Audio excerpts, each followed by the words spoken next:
ഏഷ്യയിലെ തന്നെ ഏറ്റവും വലിയ സാഹിത്യോത്സവമായ KLF കോഴിക്കോട് കടൽപ്പുറത്ത് ആഘോഷപൂർവ്വം നടന്നു.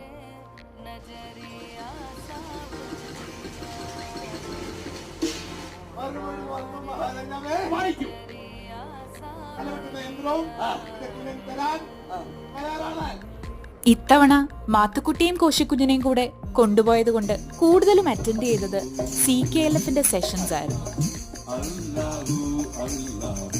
റഹീമിന്റെ വീട് ഓക്കെ, കയ്യിലൊരു ബോർഡ് ഉണ്ടെന്ന് വെച്ചോ, മിഠായി